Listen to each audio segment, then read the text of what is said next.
दोस्तों 249 run India ने बनाए हैं। सबसे बड़ा सवाल ये है कि क्या ये जो स्कोर बनाया है ये सेफ हो सकता है। आंसर है यस। थोड़ी सी मेहनत करनी पड़ेगी, चुस्त फील्डिंग करनी पड़ेगी, एक भी कैच ड्रॉप नहीं होना चाहिए। हवा में लपको, अपने आप को 6 से 8 फीट लंबा कर लो, कुछ भी करो, लेकिन आपको कैचें भाई उड़ उड़ के, हैं, फ्लाइंग कर करके पकड़नी पड़ेंगी। देखा नहीं उसका एंडरसन, क्या नाम है उसका, विलियमसन, सॉरी, कैसे उड़ उड़ के भाई इस उम्र में, मतलब 40 पार कर रखी है उसने उम्र, एक एक हाथ से कैच पकड़ रहा है। तो देखो, पहली शर्त तो यह है कि बॉलिंग बहुत कसी हुई सटीक बॉलिंग करनी पड़ेगी। दूसरा, सपोर्ट अगर फील्डिंग का मिल गया तो सोने पे सुहागा हो जाएगा। कम से कम जो तुमने 30 रन कम बनाए हैं ये आपको अपनी फील्डिंग से सेव करने पड़ेंगे। थोड़ा सा रन थ्रो करना पड़ेगा, रन विकेट करना पड़ेगा, बॉलरों का बहुत ज़्यादा साथ देना पड़ेगा, तब जाके ये जो स्कोर तुमने 249 का बनाया है इसको हम सेव कर पाएंगे, वरना बहुत ज़्यादा मुश्किल हो सकती है। वैसे तो देखो, बैटिंग पिच ये बताई नहीं जा रही है। जब शुरू में हमारे कोहली भैया, रोहित भैया फेल हुए, उसके बाद इस विकेट पे, इस पिच के ऊपर सवाल उठने लगे। क्योंकि ऐसा होता ही है, कमेंटेटर जो होते हैं क्या कहते हैं, अगर ये दोनों चल गए तब तो बैटिंग बहुत बढ़िया की, बैटिंग बहुत बढ़िया की। और अगर ये दोनों ऊपर से नहीं चले, 3 4 विकेट और गिर गए, फिर आ जाती है बात पिच पे कि भैया पिच ही स्लो है।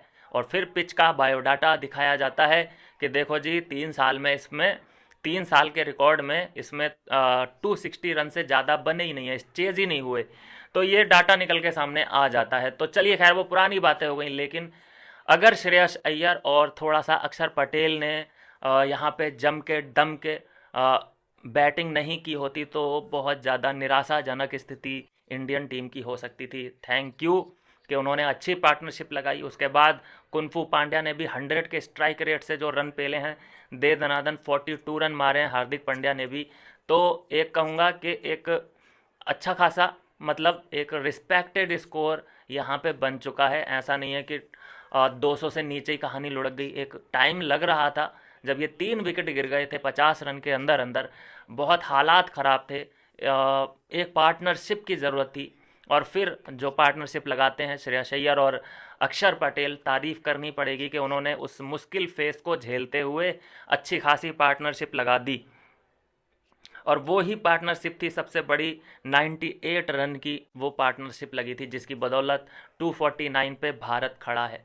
सवाल आपके मन में ये होगा कि क्या यहाँ से जीतने की प्रोबेबिलिटी है, इंडियन टीम जीत सकती है या नहीं जीत सकती। तो देखो, फाइट बहुत तगड़ी करनी पड़ेगी। बैटिंग का जो चांस था वो गया, बॉलिंग तगड़ी करनी पड़ेगी। 4 के 4, 5 के 5 बॉलर जितने भी ट्राई करें, रोहित शर्मा, सॉरी, हाँ, रोहित रोहित शर्मा, अ, सबको परफॉर्मेंस देनी पड़ेगी। अगर एक भी बॉलर कमज़ोर दिखाई दिया, एक भी बॉलर को अटैक किया गया, तो वहीं से पानी रिसने लग जाएगा और उधर से ही लीकेज हो जाएगा, मतलब रनों की बारिश होने लग जाएगी। तो टाइट बॉलिंग और टाइट फील्डिंग, और टाइट फील्डिंग के चलते कम से कम 20 30 रन हमें बचाने पड़ेंगे, तब जाके हम इन्हें घुटनों पे ला सकते हैं।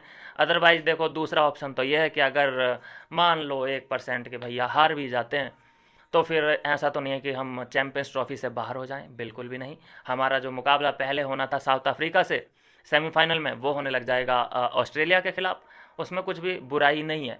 लेकिन ये न्यूजीलैंड को हराना बड़ा ज़रूरी है। न्यूजीलैंड अगर हार जाता और हम जीत के फिर पहुंचते सेमीफाइनल में तो बात अलग होती।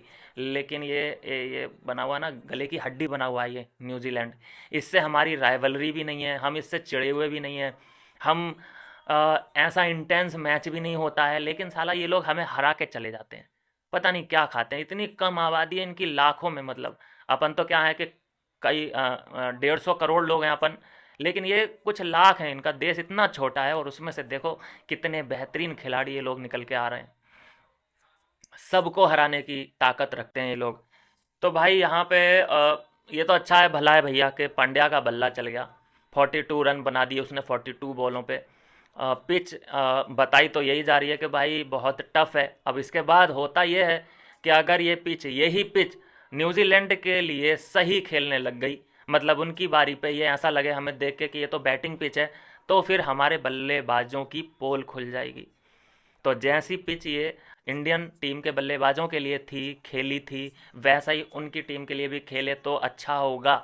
नहीं तो फिर ऐसा हुआ कि उनके बैटर को तो बहुत अच्छे से रन मिल रहे हैं, तो फिर ये सवाल खड़ा होगा कि इसका मतलब तो भैया हमारे ही बैटर में खामियां थी, या हमारे ही बैटर अपना विकेट थ्रो करके आ गए।